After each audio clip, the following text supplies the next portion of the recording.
Bueno, entonces nosotros realmente, lo que buscamos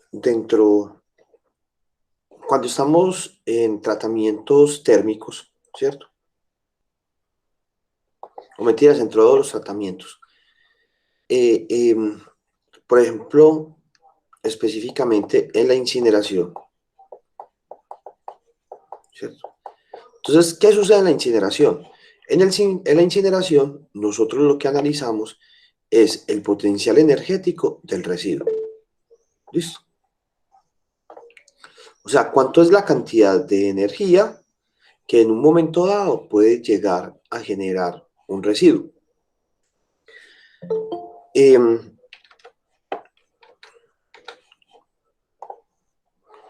porque, a ver, yo veo.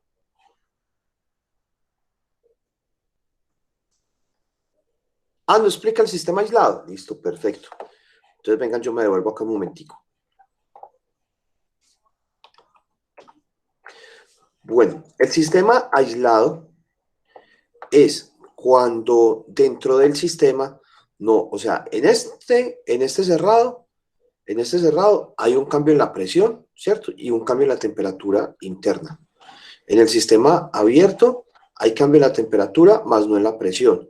Y acá en el aislado lo que sucede es que la presión y la temperatura siguen constantes, ¿cierto? Entonces la presión o sea, la presión externa que se ejerce sobre el sistema aislado es constante, pero eso genera, este aislamiento genera que la temperatura interna del sistema sea constante, que es lo que buscamos dentro de un termo, ¿cierto? ¿Qué es lo que hacemos dentro del termo? Lo que se hace dentro del termo, lo que se hace dentro del termo es de que la temperatura exterior no afecte a la temperatura interior, ¿cierto? Dentro de estos termos, pues que sí son termos, sino que nosotros acá le decimos termo a cualquier cosa.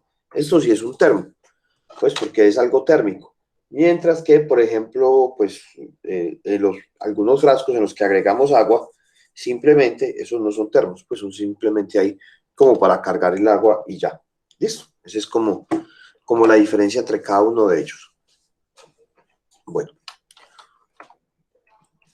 entonces lo que buscamos, lo que se debe analizar es el potencial energético. Ese potencial energético de una sustancia realmente cómo lo vemos, ¿cierto? Lo vemos en el poder calorífico inferior. Entonces, cuando nosotros determinamos un poder calorífico inferior de un combustible, que en este caso el combustible, ¿quién va a ser?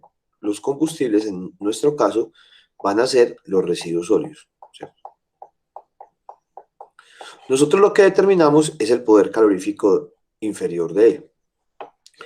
Hay casos, por ejemplo, en los cuales a partir del residuo sólido generamos un combustible que va a tener un alto poder calorífico inferior. Por ejemplo,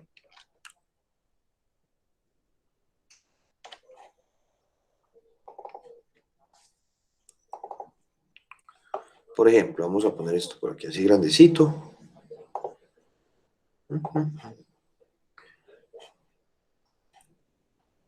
Y yo voy a tener por acá, yo lo hago así de esta forma.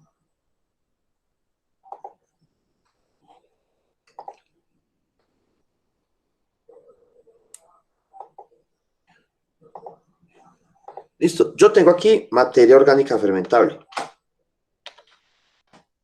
Listo. La materia orgánica fermentable, lo que sucede con ella es que esta materia orgánica fermentable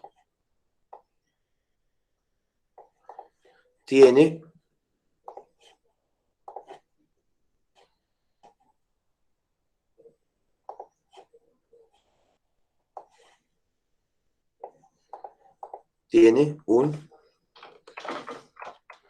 bajo poder calorífico.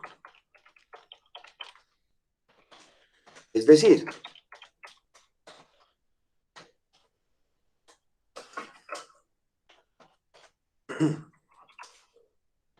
si se incinera,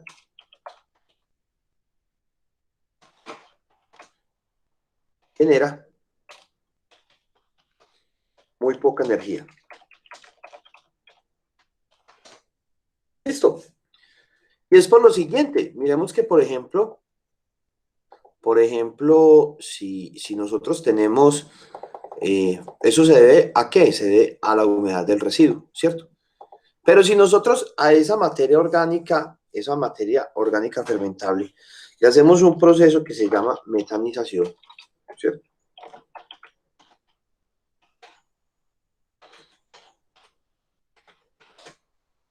Nosotros de esa metanización, a ver, yo volteo esto para que quede mejor.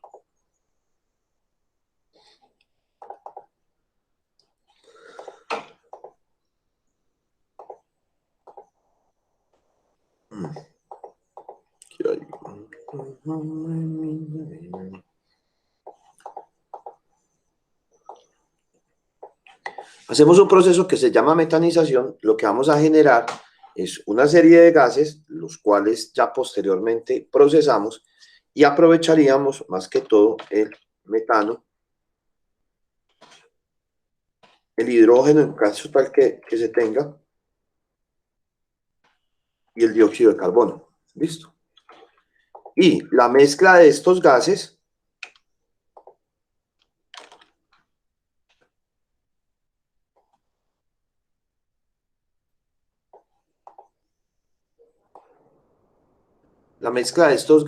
ya sí es diferente porque la mezcla de estos gases sí tiene la mezcla,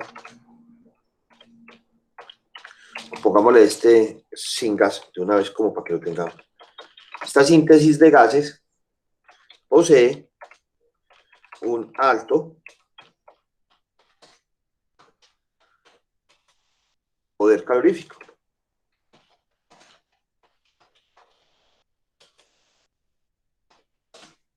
¿Listo? ¿Entendido entonces? Entonces, por ejemplo, por eso es que hay diferentes procesos de valoración energética. Caso diferente, por ejemplo, en el plástico, que el plástico de entrada sí tiene un alto poder calorífico inferior. Entonces no hay que buscarle otros diferentes procesos para llegar a él, sino que simple y llanamente por medio de la incineración, inmediatamente con el plástico podemos llegar a alcanzar un alto poder calorífico. ¿Listo? Caso contrario, con este de la materia orgánica fermentable, ¿cierto? En el cual entonces tendríamos estos diferentes apartes. Yo voy a poner esta grafiquita, porque es que uno siempre que va haciendo como que pongamos el colorcito a esto. Engañémonos esto para allí.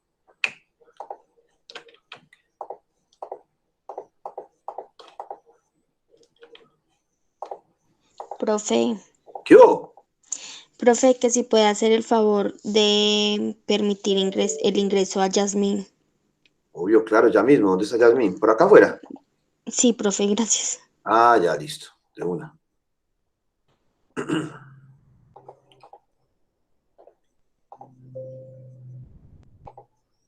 ¿Entendido eso que les dije o no?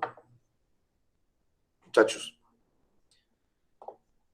Este poder calorífico inferior es, hagan de cuenta, la PPC de nosotros ¿en qué? En la primera materia. Porque con ella entonces era que nosotros determinábamos pues, o sea, cuánto era la cantidad de residuos sólidos que se generaban y toda la cosa. Lo mismo nos sucede con este.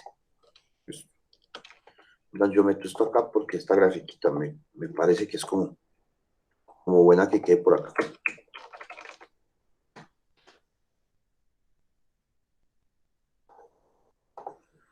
¿Qué hay? Un hombre en mi nevera.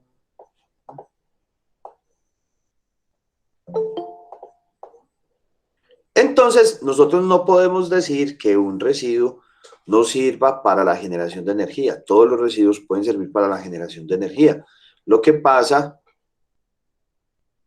lo que pasa es que es que se pueden aprovechar por diferentes procesos. O sea, no todos los procesos sirven para todas las clases de residuos. Entonces, eso es uno de los factores que tenemos que tener muy, pero muy en cuenta. Listo. Entonces, determinado esto, entonces, que tenemos acá, vamos a definir lo que nosotros necesitamos, que es ¿qué? El poder calorífico inferior. ¿Qué es el poder calorífico inferior entonces, muchachos? El poder calorífico inferior es la cantidad que entrega 1 kilogramo o metro cúbico de combustible. En este caso, ¿cuál es? ¿El combustible es quién? Cuando estamos Profe, hablando los aquí, residuos. los residuos, muy bien, listo. Entonces lo que pasa es que ese combustible, ¿cierto? Que sería este, pero vamos a cambiarlo de una vez, me gusta más eso, porque es que nosotros tenemos que cambiar lo de nosotros. Metro cúbico de residuo, ¿cierto? Al oxidarse ¿en forma qué? En forma completa. ¿Y qué es la oxidación entonces? La oxidación en este momento, pues entonces acá, la oxidación es cuando yo le agrego oxígeno, pero cuando agrego este oxígeno, ¿en qué? En un exceso. Entonces, acá lo que voy a tener es que esta reacción que tengo acá, va a ser una reacción ¿a cuánto? Al 100%. Listo. Esta reacción de acá va a ser una reacción que va a ser ¿a cuánto? Que va a ser simple y llanamente al 100%. Entonces, al ser esta reacción al 100%, el residuo entonces se va a oxidar por completo, generando ya lo que vamos a ver que va a generar. ¿Listo? Dentro de los diferentes poderes caloríficos que se tienen, pues, o sea, pues diferentes poderes caloríficos no que se tienen dos poderes caloríficos. Pues que se tienen dos diferentes poderes caloríficos. ¿Cuáles son esos dos diferentes poderes caloríficos? Esos dos diferentes poderes caloríficos son un poder calorífico superior y el otro que es el poder calorífico inferior. Nosotros realmente el que vamos a buscar es el poder calorífico inferior. ¿Listo? Miremos acá entonces. Acá yo tengo entonces las unidades de poder calorífico. Las unidades de poder calorífico son kilocaloría sobre kilogramo o kilocaloría sobre metro cúbico. ¿Listo? Este kilocaloría sobre metro cúbico se utiliza más que todo para sustancias gaseosas, ¿cierto? Cuando tengo sustancias gaseosas. La vuelta es de que recuerden que si nosotros trabajamos volúmenes para residuos sólidos, es muy variable. ¿Por qué? Porque son muy variables por la compactación. Entonces, como se compactan estos residuos, entonces es demasiado variable. Entonces, por eso siempre es que trabajamos en kilocalorías sobre kilogramo. ¿Listo? Bueno. Entonces, como les decía, hay dos clases de poderes caloríficos. Este que es el poder calorífico superior y el que buscamos nosotros que es el poder calorífico inferior. La vuelta es de que para determinar diferentes poderes caloríficos, para poder determinar el poder calorífico inferior, en algunas formas primero necesitaríamos ¿quién? Al poder calorífico superior. ¿Y por qué a veces necesitaríamos el poder calorífico superior? Por una sencilla razón, porque este poder calorífico superior se da en laboratorio. ¿Cierto? Entonces, a escala de laboratorio es donde podemos calcular el poder calorífico superior. Luego de calcular el poder calorífico superior, entonces, ¿qué es lo que sucede? Ya podemos calcular el poder calorífico inferior. Entonces, ¿qué es lo que sucede? Lo que sucede es que todos los combustibles, todos, enteritos todos, ¿cierto? Todos los combustibles tienen humedad. ¿Listo? Entonces, este poder calorífico superior, entonces, como nosotros lo determinamos en laboratorio, hay una cosita que se llama la bomba calorimétrica. Esa bomba calorimétrica, entonces, ¿qué es lo que hace? Es un sistema aislado, ¿cierto? Es un sistema aislado, cerrado, en el cual entonces, pues es un sistema, perdón, un sistema cerrado, en el cual hay unos cambios, la temperatura ambiente y la presión atmosférica es la misma, pero hay unos cambios en la temperatura y la presión interna del sistema. ¿Listo? Entonces, por eso es que es un sistema cerrado. ¿Por qué? Porque no entra ni sale masa. La masa queda encerrada internamente. Ahorita les voy a dejar para que vean un video acerca de cómo se calcula el poder calorífico inferior por medio de la bomba calorimétrica. ¿Y de qué se trata? Entonces, lo que sucede es de que, como no hay salida de masa, se empieza a calentar la bomba calorimétrica. Al empezarse a calentar, el combustible pierde humedad. ¿Y cómo pierde algo humedad? Pregunta. Vamos a ver por aquí quién está.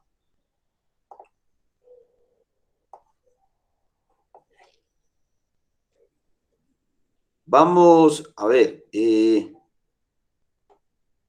Xiomara, te hago una preguntita. Te queremos hacer la siguiente pregunta. ¿Cómo hacemos para que un cuerpo pierda humedad? ¿Qué es lo que tenemos que hacer para que un cuerpo pierda humedad? ¿Qué Profe, pensarías tú? pues no sé si es muy bobo, pero No, pues no, no, no, no, no. secarlo o deshidratarlo. Listo, deshidratarlo, muy bien. ¿Y tú cómo haces para deshidratarlo? Mm, mm, ¿Qué le diría, profe? Pues como quitarle Darle la humedad, ¿cierto? sí, la cantidad de agua que contenga, sí, profe. ¿Y cómo se la quitarías? Calentarlo. Exactamente, lo caliento, ¿sí o no? Por ejemplo, Xiomara, te hago una preguntita.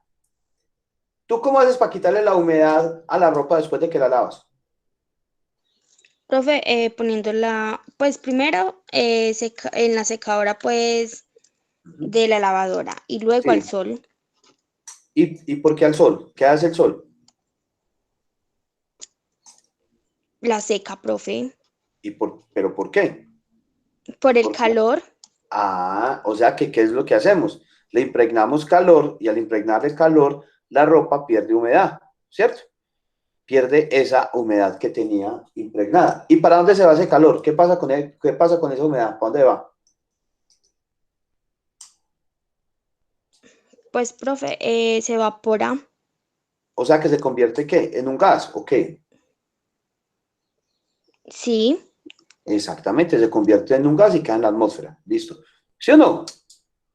Lo que sucede en el poder calorífico superior es que esa humedad que se pierde, como se pierde en la ropa de Xiomara, no se pierde del todo. Entonces, ¿qué es lo que pasa? Que como estoy dentro de un sistema cerrado, ¿cierto? Como estoy dentro de un sistema cerrado, ¿qué es lo que sucede? A ver, alguien que cocine. ¿Quién cocina? Pero con olla a presión.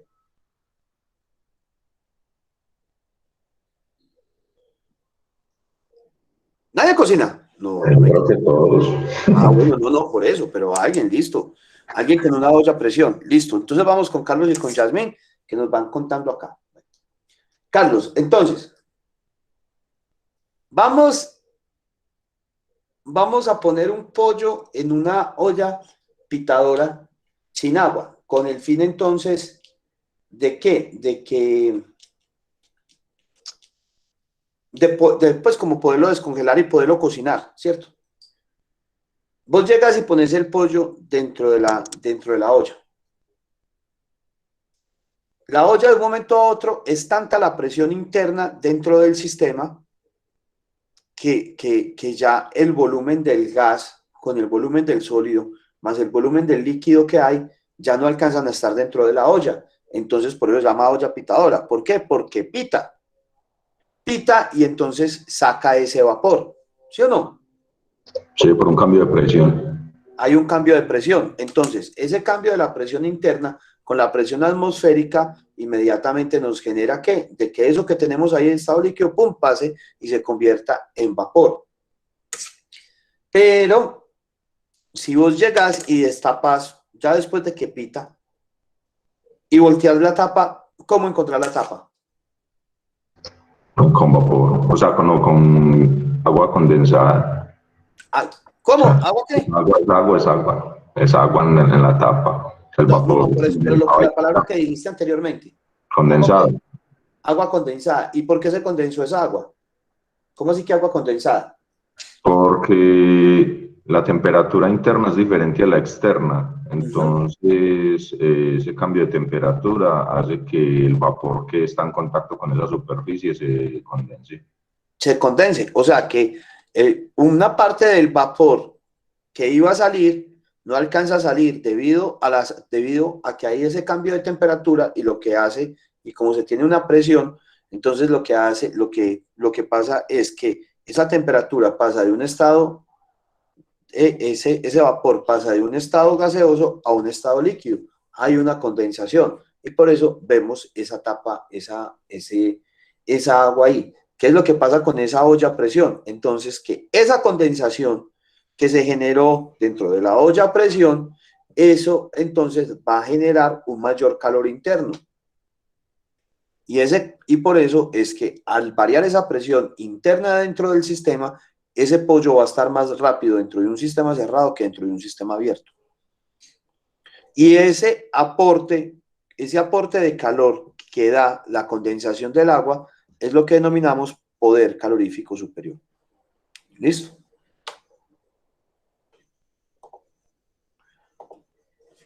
Es eso simplemente.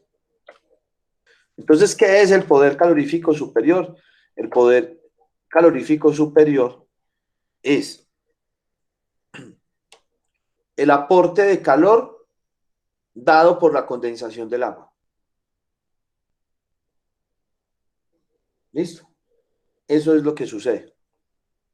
Esto es un repasito, pues, de lo que ustedes habían visto en termodinámica. Pero así de esa forma es. ¿Listo? Entonces, ¿qué es lo que sucede? Yo tengo un combustible. Y a ese combustible, ¿qué le va a agregar? Oxígeno. ¿Cierto? Pero el oxígeno, más que todo, ¿en dónde es que se encuentra? En el aire. ¿Cierto? Se encuentra más que todo en el aire. Y el aire tiene ¿qué? Oxígeno y nitrógeno. Y de ahí entonces voy a hacer una oxidación al 100%. Y si oxido al 100%, ¿qué me va a generar esta oxidación al 100%? Me va a generar dióxido de carbono, agua y nitrógeno. ¿Listo? Porque el nitrógeno es la fea del baile, pues por así decirlo. ¿Por qué? Porque la llevan al baile, pero no baila con nadie cuando está al 100%. O sea, si eso está al 100%, este no baila con nadie de acá, sino que entonces que tal como entró, igualito salió. La cosa es cuando esto no está al 100%, entonces ella dice, ah, no, no, esto aquí no está lleno, yo ya sí puedo bailar, ¿sí o qué? Entonces, ¿qué es lo que pasa? Aunque no sepa bailar, baila con este y se generan otros gases. Pero en el caso de que el nitrógeno, ¿cuándo el nitrógeno no baila? Cuando esto está al 100%. ¿Listo? ¿Al 100% de qué? Al 100% de bailarines. ¿Y quién es el 100% de bailarines? Los que siempre saben bailar. ¿Qué es qué? El oxígeno. ¿Listo? Entonces, en este caso, como se tiene al 100%, entonces vamos a generar dióxido, agua y nitrógeno. ¿Listo? Y ese dióxido, agua y nitrógeno se va a convertir también en ¿qué? En calor.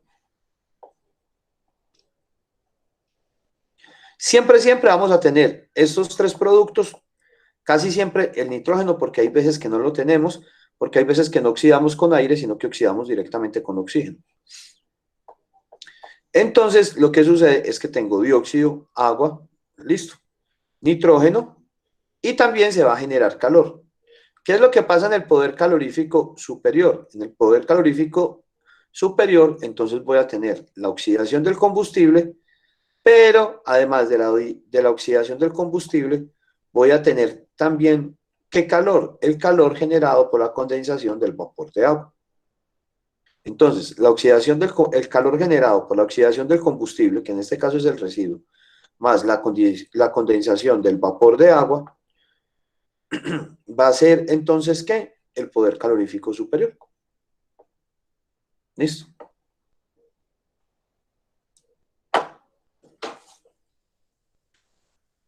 ¿Entendido, muchachos?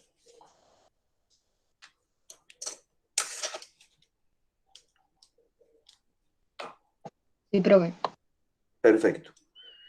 Bueno, entonces, como ahí está el poder calorífico superior, entonces también está el poder calorífico inferior.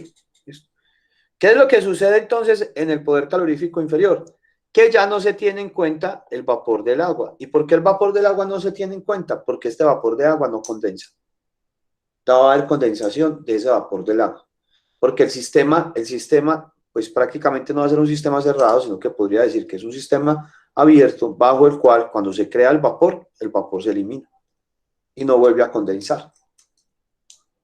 Entonces, al no condensar, entonces, por las altas temperaturas que se tienen y no se bajan las presiones, porque es que esa es la cosa, ¿sí me entiendes? O sea, que eso es lo que uno tiene dentro de una olla pitadora. Dentro de una olla pitadora hay un cambio en temperatura y presión.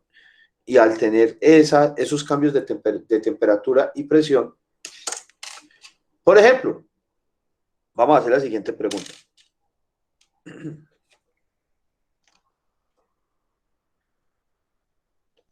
Por ejemplo, acá. Porque tenemos que salir de lo que siempre de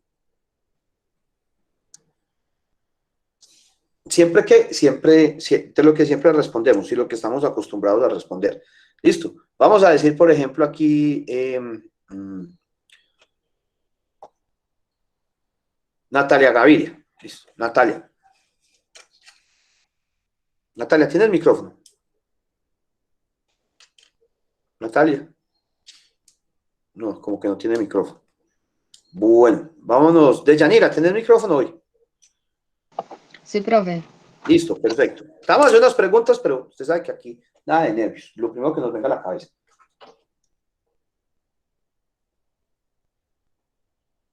¿A cuánto ebulle el agua?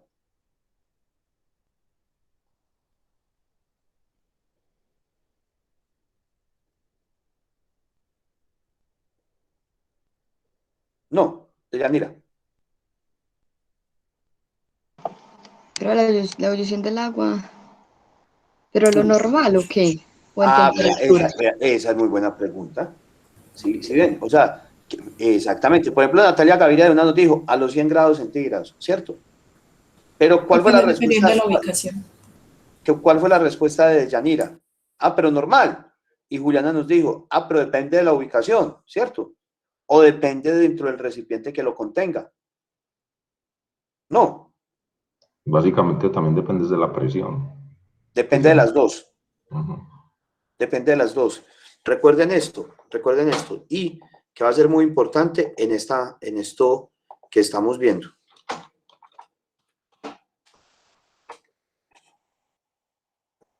Recuerden esta bella y hermosa fórmula.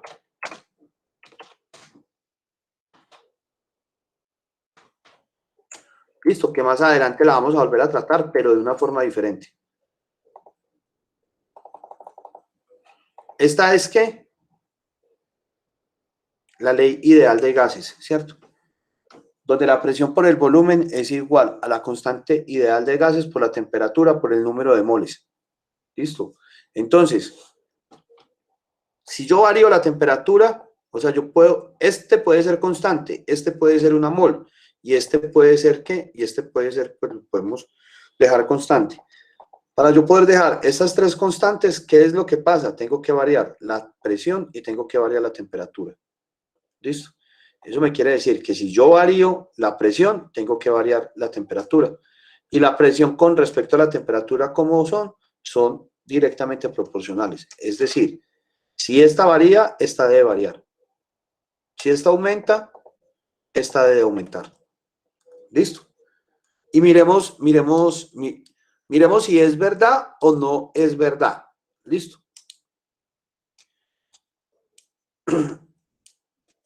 Vamos a ver por acá. Andrea Polo. Andrea, ¿tienes micrófono? Andrea Polo. Me responde. A ver, por acá. Listo, Natalia me respondió. Andrea Polo, no. Bueno. Vamos con Andrés Tobías, que siempre tiene micrófono. Yo sé que él sí tiene micrófono. Andrés. Hola, profe, ¿cómo estás? Bien, bien, gracias, Mijo, venga. ¿A qué temperatura estamos en Medellín, más o menos? Mi madre me lo pone, pues depende de la hora también. Sí, también depende de la hora, pero aproximadamente. Aproximadamente, no son como unos 23, 22. 23 grados centígrados. ¿Y en Cartagena? Aproximadamente. En Cartagena, pues podrían ser unos 26, 27. Listo. ¿Dónde es la temperatura mayor? ¿En Medellín o en Cartagena? Profe, en Cartagena. En Cartagena, listo. ¿Cuánto es la presión atmosférica en Cartagena? Profe, en Cartagena la presión atmosférica es mayor, pues debido a que hay No, no, más no. columna. ¿Cuánto Bueno, es el sí. valor? ¿Cuánto es el valor? No, profe, pues debe, es semejante a la de acá, deben de ser 9.8, pero digamos que tenga un poquitico más No, cercano a eso es 10. gravedad. 9.8 es gravedad. Perdón, bueno, profe, no recuerdo, pero bueno, debe ser un poquitico mayor que la de acá. Debe ser un poquitico mayor que la de acá. Listo. ¿Y por qué? Profe, porque tienes más columna de aire encima. Ajá.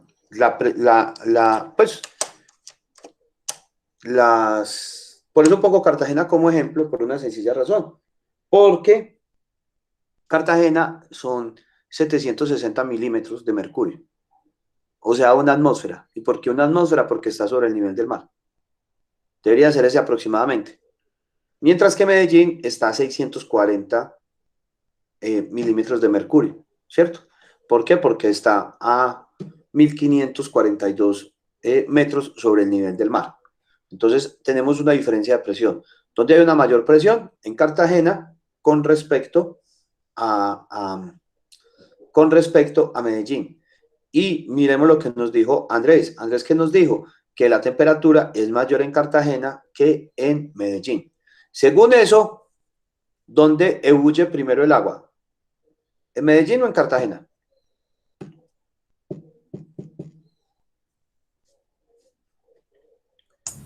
Cartagena, profe. En Cartagena. ¿A qué temperatura ebulle el agua en Cartagena?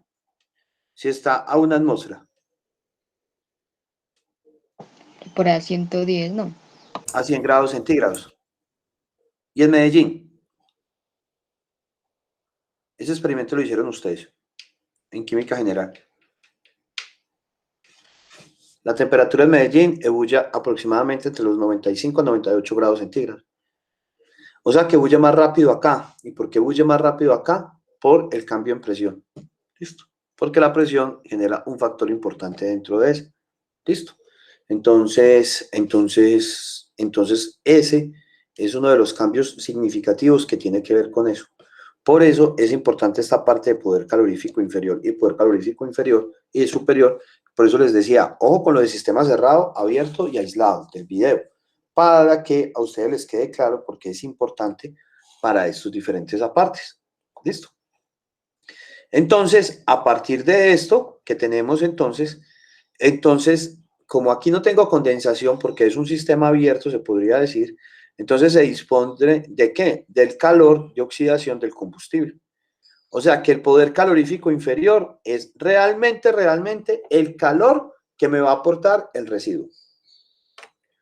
Entonces, si lo vemos gráficamente, la interpretación gráfica de poder calorífico inferior es el combustible se oxida ¿a cuánto? Al 100%. Si se oxida al 100%, el nitrógeno, ¿cómo entró? salió, ¿cierto? Entonces, el oxígeno solamente reacciona con el residuo. Y al reaccionar con el residuo, entonces, ¿esto en qué se convierte? Se convierte en... No, este no viene por acá. Ah, bueno. Se convierte... ¿Por aquí no he borrado? Listo. Este se convierte ¿en qué? Se convierte en calor, agua y dióxido de carbono.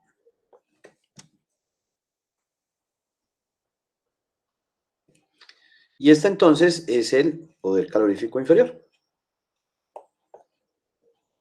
Para que lo tengan ahí completamente determinado y claro. Voy a ver una cosita por acá para ver qué tenemos, como para que adelantemos por un lado y si no, entonces lo hacemos por otro. Venga, yo veo, denme un minutico, vamos a meternos a la página de YouTube.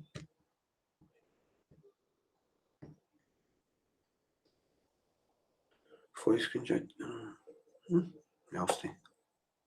Entonces yo veo para este videito acá que me acaba de encontrar para verlo más tardecito.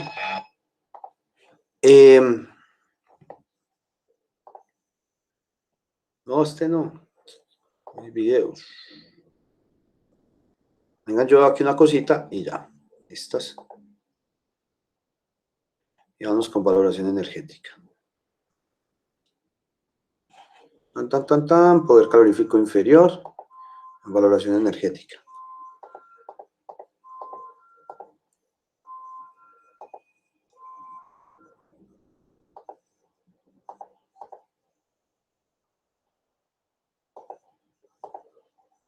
Ah, bueno, no está entonces.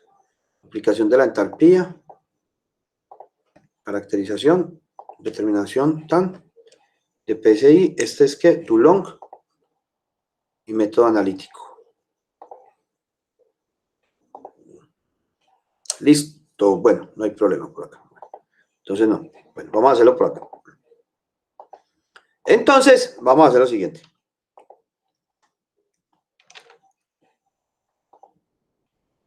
¿Entendido esto de poder calorífico y poder calorífico inferior y poder calorífico superior?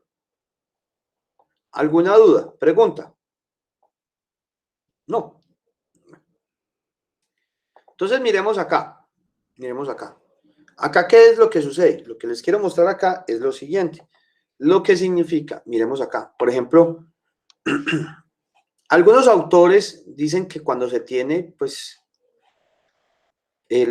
cuando el poder calorífico inferior está por encima de 4000 es muy bueno. Algunos otros autores dicen que por encima de 1800, o sea, por encima de acá.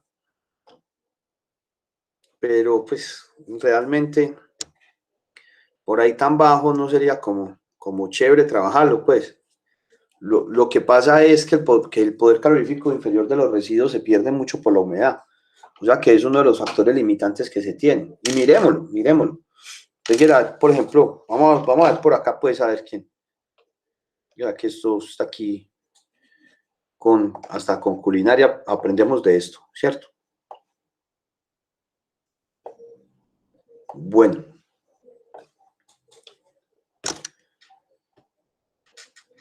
¿Quién de ustedes alguna vez, todos lo hemos hecho, sí o qué?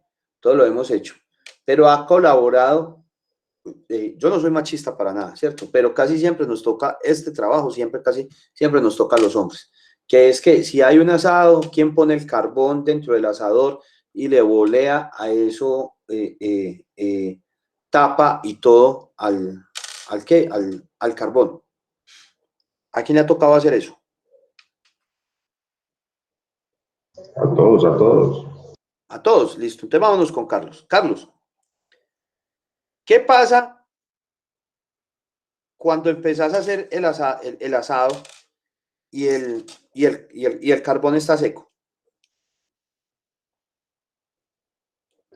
Lo que hay es que aumentar la temperatura del carbón para que comience a hacer la combustión. ¿Y cómo prende más fácil? ¿Si está seco o está húmedo? Seco. ¿Y por qué pensás eso? Pues, o sea, ¿qué has visto vos cuando haces los asados? ¿Cuándo gastas vos más, o sea, cuándo gastas vos más energía? Vos, o sea, Carlos Augusto Ramírez gasta más energía, ¿cuándo? ¿Cuándo qué? No, pues cuando el ¿Cuando el carbón carbón está seco o húmedo? húmedo.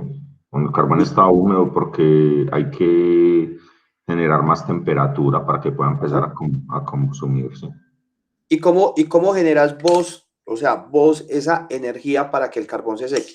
O sea, ¿qué táctica haces? ¿Qué técnica haces?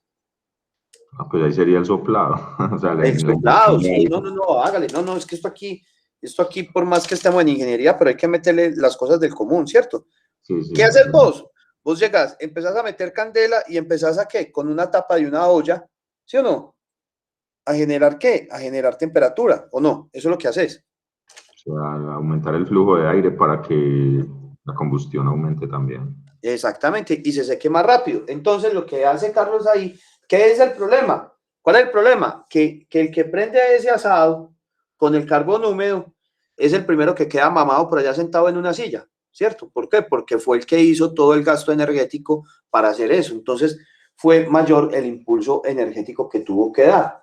¿Por qué? Porque el poder calorífico inferior del carbón es más bajo que el poder calorífico inferior del gas. Si estuviéramos haciendo el asado, no con un asador a carbón, sino con un asador a gas, pues la carne va a estar muchísimo más rápido, porque no hay que generar el gasto energético que está haciendo Carlos boleando tapa. ¿Listo? Entonces, eso es lo que sucede. Entonces, entre mayor sea el poder calorífico inferior, entonces mayor va a ser el aporte energético. Al ser mayor el aporte energético, acá en esta tablita les muestro diferentes poderes caloríficos. Todo este combo que tenemos acá, que miremos que es el que tiene los más elevados, ¿son qué? Son los plásticos. Poliuretano, poliéster, poliestireno, polietileno, polipropileno y polivinilo de cloruro. Por acá tenemos, vean, el full oil, los asfaltos, el coque de petróleo, los neumáticos. Por eso es que lo buscan tanto las cementeras, ¿cierto? Y miremos, por ejemplo, una forma como cocinan en las veredas. ¿A partir de qué? A partir de madera o de corteza de madera. El papel periódico también, por eso es que cuando estamos haciendo el asado, ¿qué es lo primero que hacemos? No pegamos la candela a un carbón, sino que lo que hacemos es primero quemar el papel periódico de forma tal de que le vaya generando calor al carbón, y a partir de la energía que le imprimimos con la tapa, entonces inmediatamente aumente el calor. ¿Listo? Y miren, por ejemplo, acá nuestros residuos urbanos. ¿Por qué es tan bajo? Por la humedad. Por el porcentaje de humedad. ¿Listo? Por el porcentaje de humedad es que entonces que tenemos esos niveles tan bajos. ¿Listo? Eso es lo que sucede entonces. Pero vámonos a lo que a nosotros nos gusta. Vamos a buscar por acá un residuo. Vamos, primero que todo, antes de determinar estas partes de poderes caloríficos, yo por acá, caracterización, y hagamos un ejercicio. Es que esto aquí sin ejercicio es muy aburrido.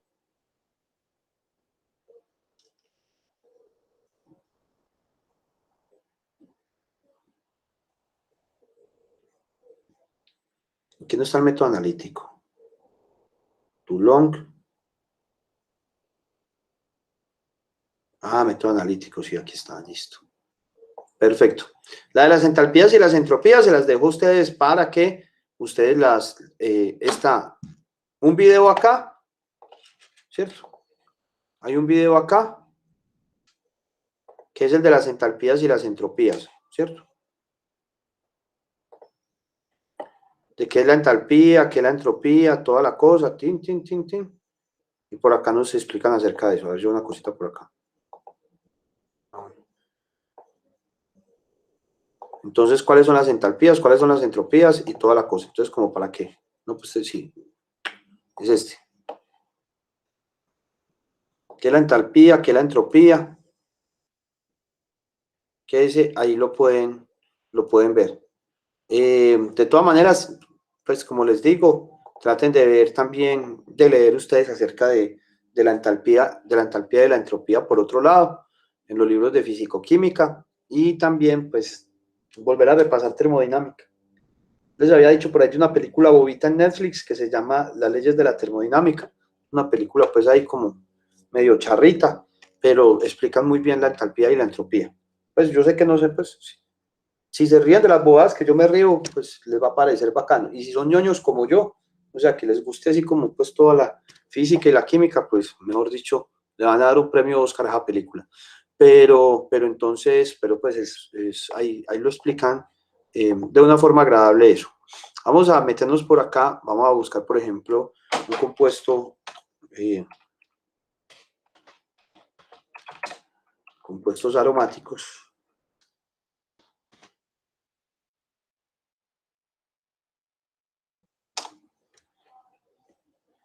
Vamos a buscar por aquí cualquiera.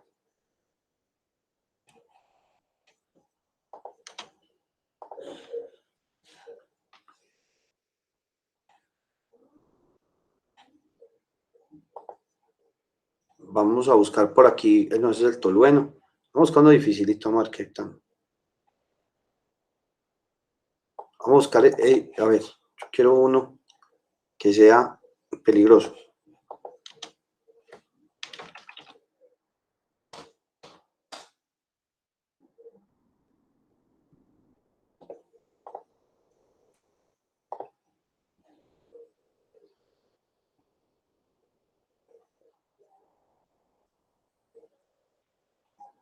A lo que nos dicen aquí acerca de esto. El benzoantraceno, el benzopireno, son probablemente cancerígenos humanos. O sea que es un residuo peligroso. Sí, señor.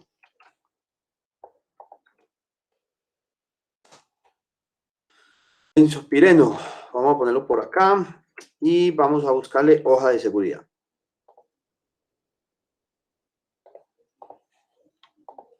Entonces tenemos una fábrica, pues a nosotros nos llega un residuo que es ¿qué? Que es el benzopireno, ¿cierto? Este es el benzopireno. Entonces, miremos lo que nos dice por acá, vamos para la hoja de seguridad. A ver. Sí, señor. Es cancerígeno, ¿cierto? Es cancerígeno y ¿qué? Y es ecotóxico. O sea que sería... Profe, ¿Yo? le tengo una pregunta. ¿Por qué las fichas técnicas de seguridad ya no están viniendo con su rombo?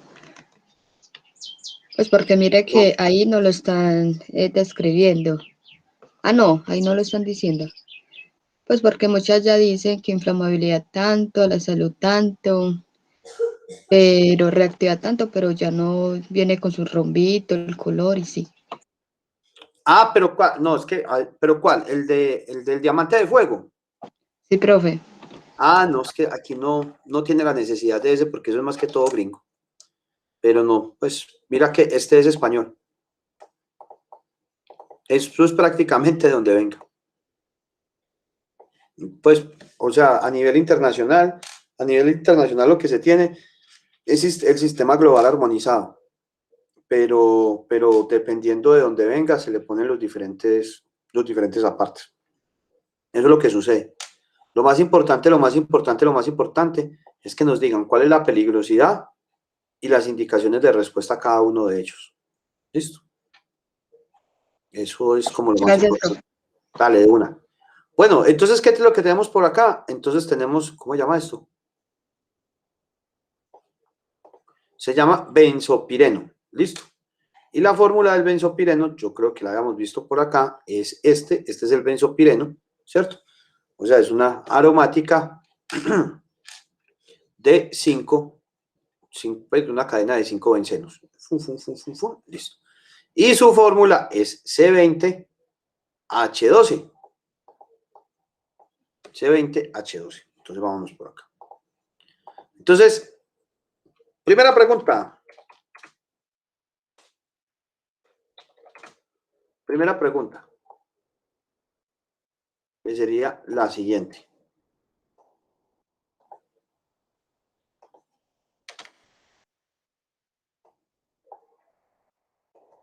¿Qué es lo primero, el papel fundamental que genera, El papel fundamental número 1 de la valoración energética de los residuos sólidos. ¿Qué se busca principalmente o inicialmente con la valoración energética de los residuos sólidos?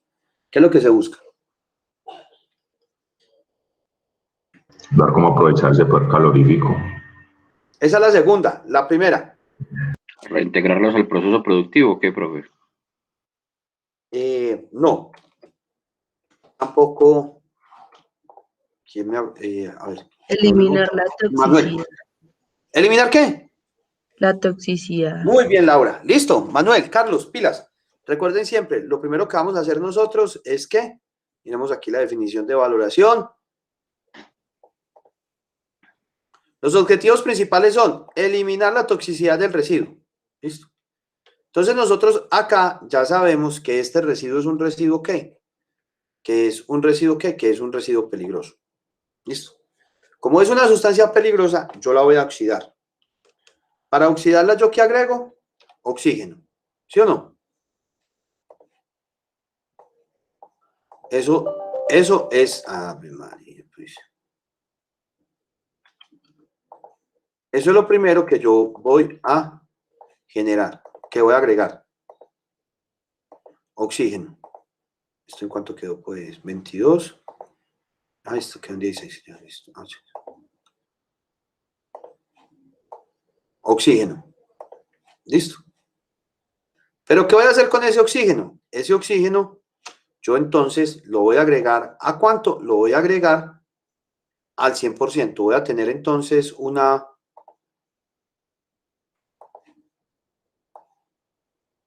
oxidación de ese oxígeno al 100%.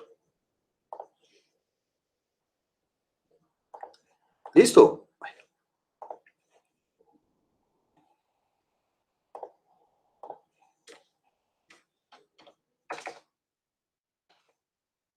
100%.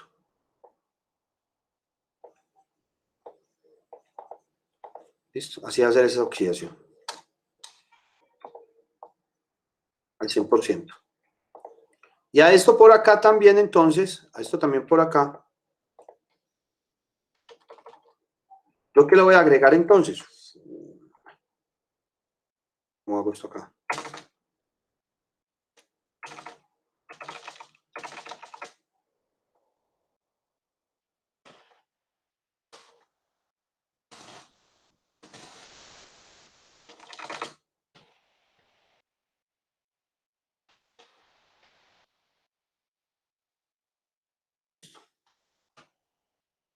Esto por acá, entonces, ¿qué me va a salir? Esto por acá, entonces, lo que me va a salir, según lo que vimos, ¿va a ser qué? Va a ser dióxido de carbono. Listo. ¿Más qué? Más agua. Más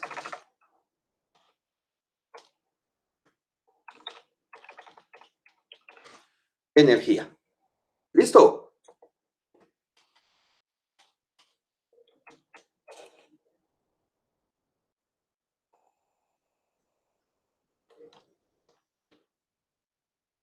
Más energía. Esto sería entonces lo que nosotros tendríamos acá. Me aburrió ahora sí. Dejemos esas Qs ahí. Ya sabemos que las Qs ahí no sirven para nada. Entonces, esto es lo que tenemos. Vamos entonces, vamos a hacer primero un ejercicio facilito. Vamos a calcular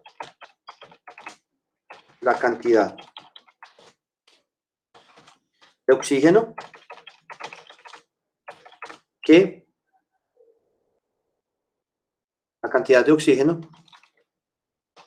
para oxidar al 100, no, para oxidar no, para eliminar la peligrosidad del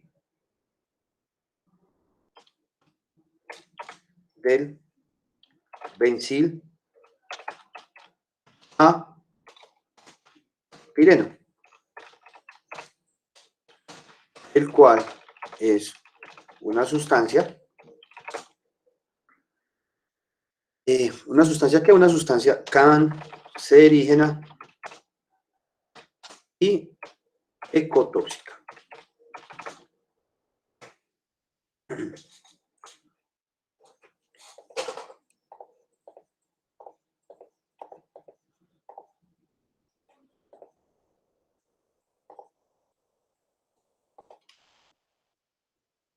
¿Listo, muchachos? Fácil, sencillo. Entonces, vamos a ver. Si al día se producen de oxígeno para eliminar la peligrosidad del benzilpereno, el cual es una sustancia cancerígena y ecotóxica, si al día dentro de una empresa te alcanzan a generar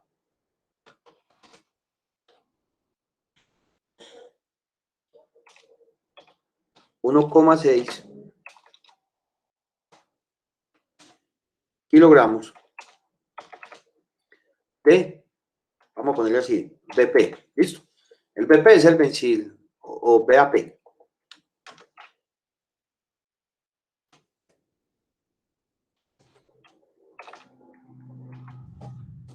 ¿Listo? De BAP.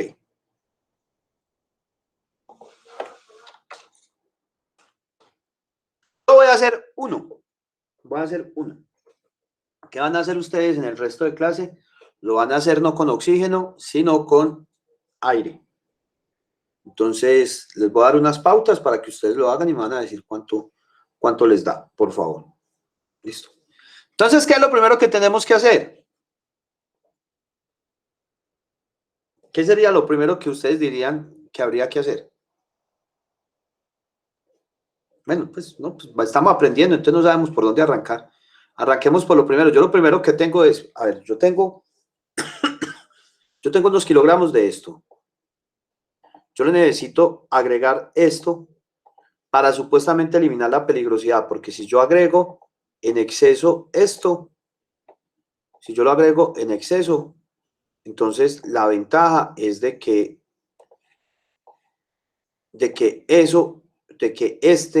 esta sustancia peligrosa se me va a convertir en esto. Listo. Y en esto, y como no hay bobo de malas, entonces al quitarle la peligrosidad, también genero energía. Por el momento no vamos a meter con la energía, solamente con eliminar la peligrosidad. Entonces yo necesito saber qué cantidad de esto tengo, cuánto es la cantidad de esto que voy a agregar. Listo. Entonces yo me acuerdo que por allá en química me habían decidido, me habían dicho de que yo lo que tengo que tener en cuenta es la relación molar. ¿Cómo así que la relación molar? O sea, pues necesito tener una relación. ¿De qué forma yo puedo relacionar químicamente esto con esto? La única forma que yo tengo de poder relacionar esto con esto es a través de ¿qué? Es a través de la relación molar que se tiene, ¿cierto? ¿Y cómo hago esa relación molar? Vamos a ver. Por una mol de esta, ¿cuántas moles de esta tengo? ¿Listo? ¿Y cómo hago eso? Estequiometría. ¿Qué es lo que me dice la estequiometría? En primer lugar, lo primero que tengo que hacer es que siempre el orden va a ser metales, no metales, hidrógeno y por último el oxígeno. ¿Listo? Metales, no metales, hidrógeno y por último el oxígeno. ¿Tengo metales? ¿Tengo no metales? Sí, por aquí está el carbono. Entonces por acá me entran 20 carbonos. Por acá, ¿cuántos carbones me deben de salir? Los mismos 20. Por acá entonces, ya después de los no metales, ¿quién me sigue? Seguiría el hidrógeno. Por acá tengo 12 hidrógenos que me entran. Por acá me salen solamente 2. Entonces, ¿cuántos hidrógenos necesitaría por acá? 6. 6. Listo. Entonces, ya tengo que por acá me salieron ¿cuántos?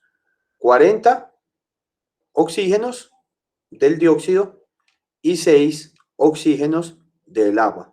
¿Eso me da cuánto? 26. O sea que ¿cuántos oxígenos necesito acá? Ese.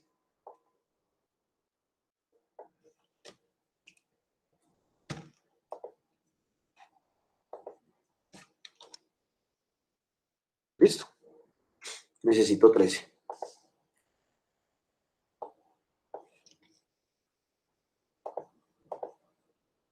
Entonces, ¿cómo es la relación del carbón, del oxígeno con respecto al VAP? Pues al el bensilapireno. Yo tengo que por cada mol de esta, ¿sí? del VAP, necesito ¿qué? 13 moles de esta. Entonces vamos a ver su relación molar. ¿Sí o qué? Entonces yo tengo, vamos a hacerlo de esta forma. A mí no me gusta, como ustedes saben, a mí no me gusta utilizar ecuaciones, sino que vamos a hacer factores. Hagamos factores a ver aquí cuánto hay. Entonces, ¿qué es lo que me están diciendo? Me están diciendo, vea, usted por una mol de VAP, ¿cierto? Necesita, vamos a poner esto, usted necesita entonces, aquí me demoro un poquitico, pero bueno. ¿Necesita cuántas moles de oxígeno? 13 moles.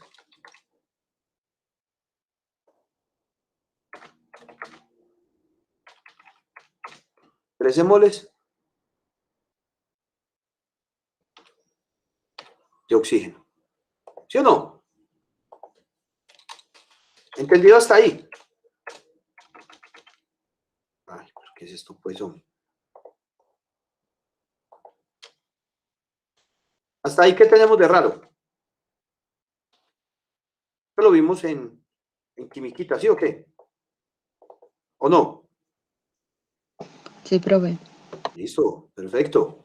Profe, Entonces, lo puedes poner por lo más grande. Es que soy un poco pequeño. Eso, gracias.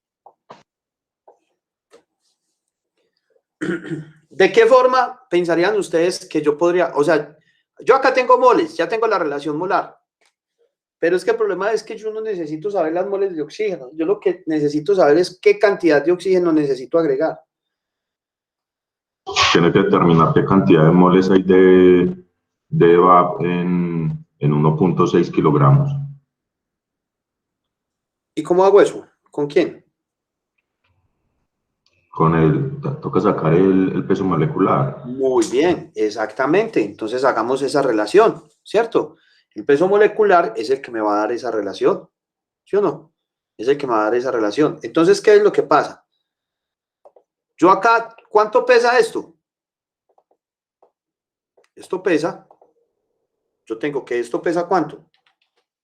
32 gramos, ¿cierto? Un momentico, que aquí me enredé. Pero un momentico. Sí, esto aquí es al revés, perdón.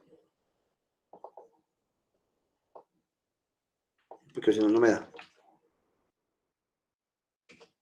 Perdón.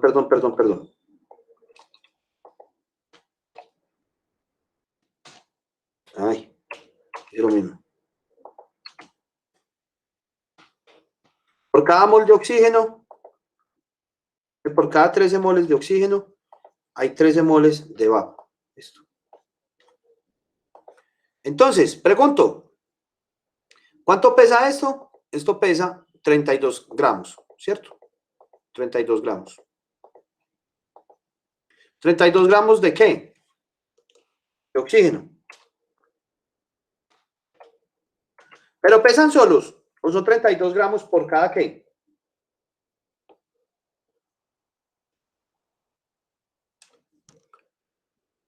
Son 32 gramos de oxígeno por cada qué? Cada molécula. Por cada mol, ¿sí o no? Por cada mol.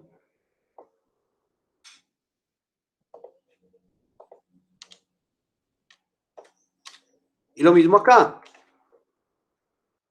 ¿Qué número vendría acá abajo?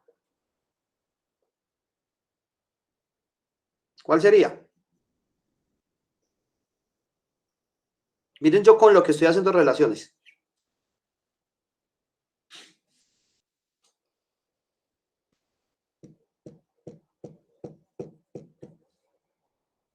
¿Serían cuántas entonces?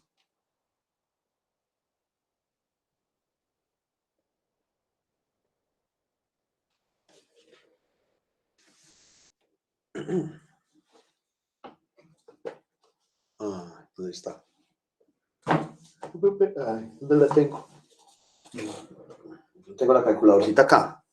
¿Cuánto sería entonces? ¿Sería el peso molecular de quién? Este es el peso molecular de quién? Del oxígeno. Este sería aquí el peso molecular de quién? El peso molecular del VAP. ¿Cuánto es el peso molecular del VAP?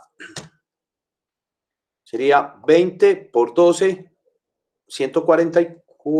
244, más otros 12, 256. No sé si ese es el valor, el peso molecular del VAP. Porfa, me dicen si sí o si no.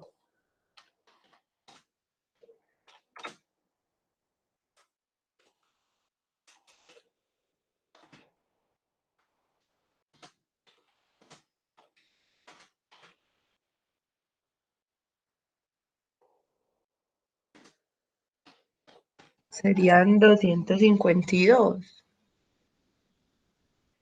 Sí. No tengo calculadora acá. 20 por 12, ¿cuánto da? Sí, profe, sí, son 252.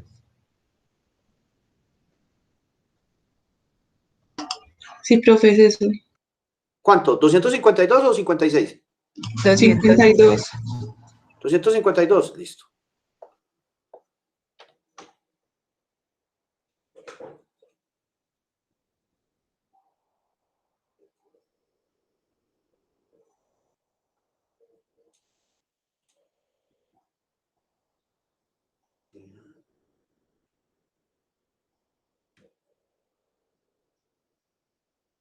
Listo, 252, muy bien. Entonces cancelemos. A ver aquí qué tenemos. Listo. ¿Qué podemos cancelar? Yo veo aquí que puedo cancelar. Puedo cancelar acá las moles de oxígeno, las moles de oxígeno. Puedo cancelar las moles de VAP con las moles de VAP.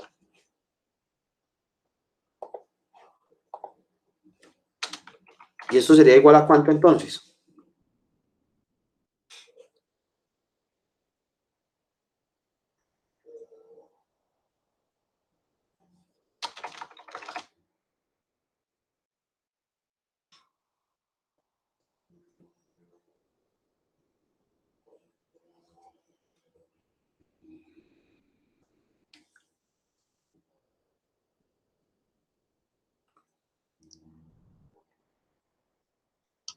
Profe, eso sería 1,65 gramos de oxígeno sobre gramos de agua. Yo no sé, no, es que no tengo calculadora, no la encuentro.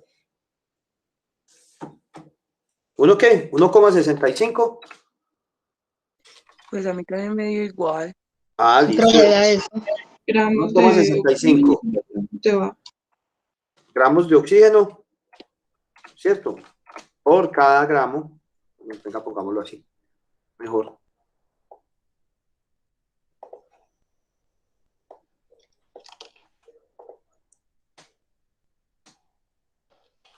Por cada gramo de VAP, ¿sí o no?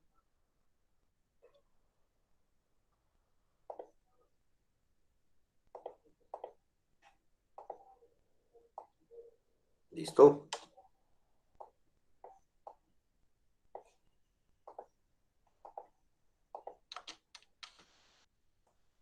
Pero, ¿yo cuántos gramos de VAP tengo? Tengo 1600 gramos de VAP. Eso quiere decir que los gramos de oxígeno o los kilogramos de oxígeno, hacémoslo a kilogramos de oxígeno para oxidar 1,6 kilogramos de VAP sería igual a ¿cuánto?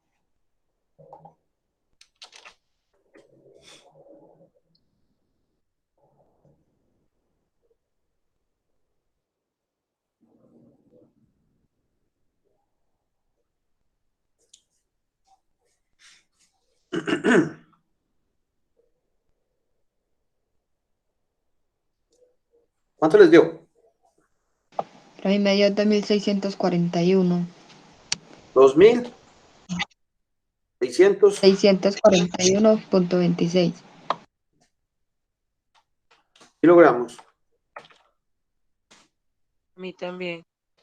de oxígeno para oxidar. O sea, pongámoslo acá. Ok, como mínimo.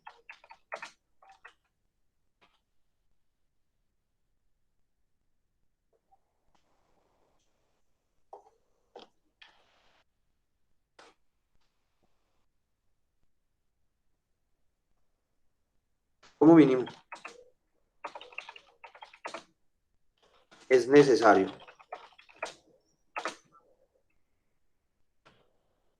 agregar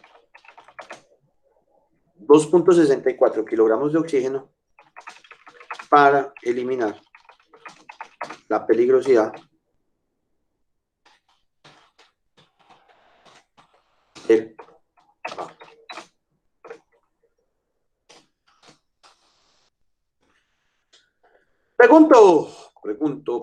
Pregunto. ¿Cómo es la forma más fácil de uno conseguir oxígeno? ¿Cuál es la fuente más fácil de conseguir oxígeno? El aire. El aire, muy bien. Entonces, si yo lo voy a hacer así con oxígeno puro, me sale costoso porque tengo que comprar una pipeta y tengo que agregar eso ahí, ¿sí o no? Pero entonces, ahora lo vamos a hacer con aire. Entonces, ¿qué van a hacer ustedes acá durante estos 40 minutos? Van a entonces a hacer esa oxidación, pero con aire. ¿Listo? Entonces, aquí, por ejemplo, hay una española por acá que me parece muy bacana.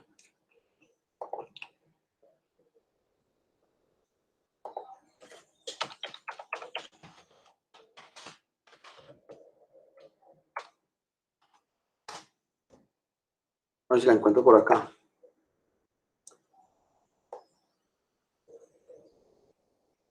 Es que esto es bonito, termodinámica. A ver, man, ¿quién es? A ver, yo lo veo.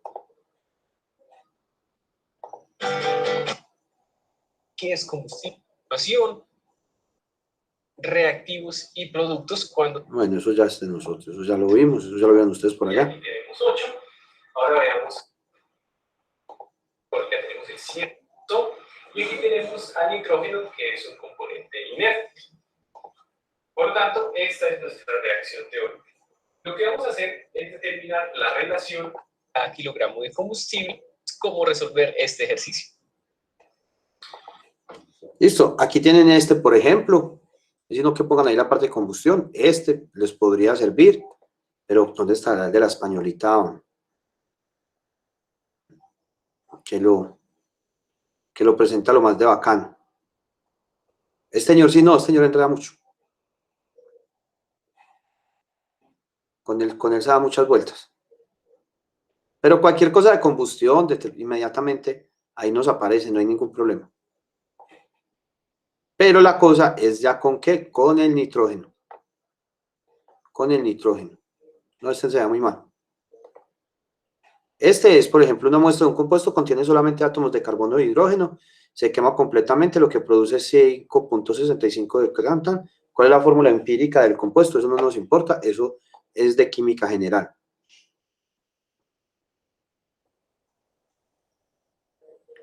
Y balance de reacción, pero esto es pura termodinámica. Entonces hagan ustedes eso, porfa. Ahí les queda eso de tareita para la próxima clase y me dicen cuánto fue que les dio. Les voy a dejar acá, pero no sé qué se me hizo.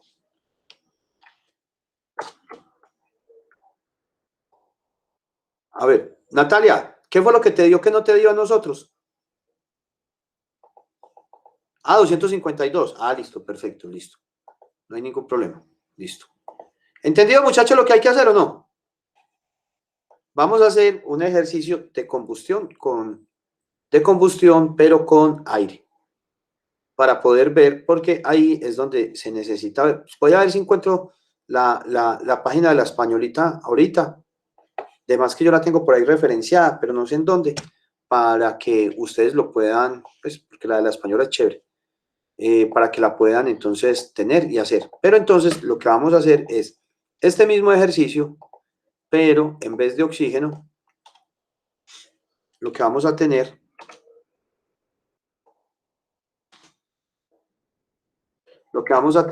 entonces es que es aire.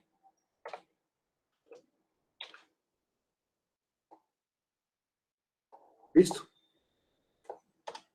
Lo que vamos a tener va a ser aire entonces. Entonces, si vamos a tener aire, las cosas nos cambian por completo. ¿Listo?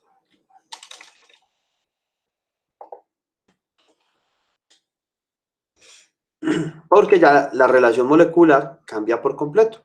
¿Y por qué cambia por completo? Porque la relación de oxígeno en el aire no es la misma, sino que es completamente diferente. Este está 21 veces, este está 79 veces.